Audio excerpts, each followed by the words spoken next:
TVK ಮುಖ್ಯಸ್ಥ Vijay party ಆಫೀಸ್ಗೆ ಬೆಂಕಿ ಬಿದ್ದಿದೆ. ಫಲಿತಾಂಶಕ್ಕೂ ಮುನ್ನವೇ ತಮಿಳುನಾಡಿನಲ್ಲಿ ಕಿಚ್ಚು ಹೆಚ್ಚಾದಂತೆ ಕಾಣ್ತಾ ಇದೆ.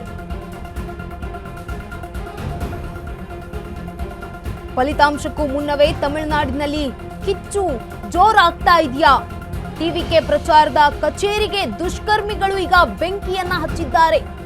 ರಾಜಕೀಯ ದ್ವೇಷಕ್ಕೆ ಬೆಂಕಿ ಹಚ್ಚಿದ್ರ ಕಿಡಿಗೇಡಿಗಳು.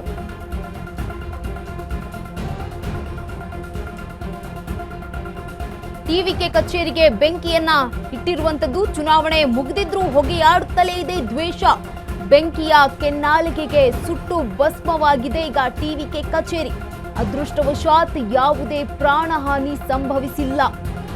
ಪ್ರಕರಣ ದಾಖಲಿಸಿಕೊಂಡು ದುಷ್ಕರ್ಮಿಗಳಿಗಾಗಿ ಈಗ ಖಾಕಿ ಹುಡುಕಾಟವನ್ನ ನಡೆಸಿದೆ. ಟಿವಿಕೆ ಮುಖ್ಯಸ್ಥ ವಿಜಯ್ ಪಾರ್ಟಿ ಆಫೀಸ್ಗೆ ಬೆಂಕಿಯನ್ನ ಇಟ್ಟಿದ್ದಾರೆ. ಫಲಿತಾಂಶಕ್ಕೂ ಮುನ್ನವೇ ತಮಿಳುನಾಡಿನಲ್ಲಿ ಕಿಚ್ಚು ಹಚ್ಚಲಾಗ್ತಾ ಇದೆಯಾ? ಟಿವಿಕೆ ಪ್ರಚಾರದ ಕಚೇರಿಗೆ ದುಷ್ಕರ್ಮಿಗಳಿಂದ ಬೆಂಕಿ ಇಟ್ಟಿರುವಂತದ್ದು. ಇನ್ನೆರಡೇ ದಿನ ಇದೆ ರಿಸಲ್ಟ್ಗೆ. ರಾಜಕೀಯ ದ್ವೇಷಕ್ಕೆ ಬೆಂಕಿ ಇಟ್ಟಿದ್ದಾರಾ? ತಮಿಳುನಾಡಿನಲ್ಲಿ ಬೆಂಕಿ ಹಚ್ಚಿರುವಂತಹ ಕೆಲಸ ಆಗಿದೆಯಾ ಕಿಡಿಗೇಡಿಗಳಿಂದ? ನೀವು ದೃಶ್ಯಾವಳಿಯಲ್ಲಿ ಗಮನಿಸ್ತಾ ಹೋಗೋದಾದ್ರೆ ಸಿಸಿಟಿವಿ ದೃಶ್ಯಾವಳಿಯಲ್ಲಿ ಈ ಇಬ್ಬರು ವ್ಯಕ್ತಿಗಳು ಏನು ಕಿಡಿಗೇಡಿಗಳಿದ್ದಾರಲ್ಲ ಅವರೇ ಬಂದು ಈಗ ಟಿವಿಕೆ ಕಚೇರಿಗೆ ಬೆಂಕಿಯನ್ನ ಇಟ್ಟಿರುವುದು ಕಾಣಿಸ್ತಾ ಇರಬಹುದು. ದೃಶ್ಯಾವಳಿಯಲ್ಲಿ ಬರುವಂತಹ ವ್ಯಕ್ತಿ ಏನಿದ್ದಾನಲ್ಲ ಆತ ಬಂದು ಬೈಕ್ನಲ್ಲಿ ಬರ್ತಾ ಇದ್ದಾನೆ. ಬಂದು ಟಿವಿಕೆ ಪಕ್ಷಕ್ಕೆ ಪಾರ್ಟಿಯ ಕಚೇರಿಗೆ ಬೆಂಕಿಯನ್ನ ಇಟ್ಟಿದ್ದಾನೆ. ಚುನಾವಣೆ ಮುಗಿದ್ರೂ ಕೂಡ ರಾಜಕೀಯ ದ್ವೇಷ ಕಡಿಮೆ ಆಗ್ತಾ ಇಲ್ವಾ? ಇನ್ನೂ ಹೆಚ್ಚಾಗ್ತಾ ಇದೆಯಾ? ಇನ್ನು ಎರಡೇ ದಿನಗಳ ಬಾಕಿ ಇದೆ ರಿಸಲ್ಟ್ ಅನೌನ್ಸ್ ಆಗೋದಕ್ಕೆ. ಅದೃಷ್ಟವಶಾತ್ ಯಾವುದೇ ಪ್ರಾಣಹಾನಿ ಸಂಭವಿಸಿಲ್ಲ. ಪ್ರಕರಣವನ್ನ ದಾಖಲಿಸಿಕೊಂಡಿದ್ದಾರೆ ಪೊಲೀಸರು.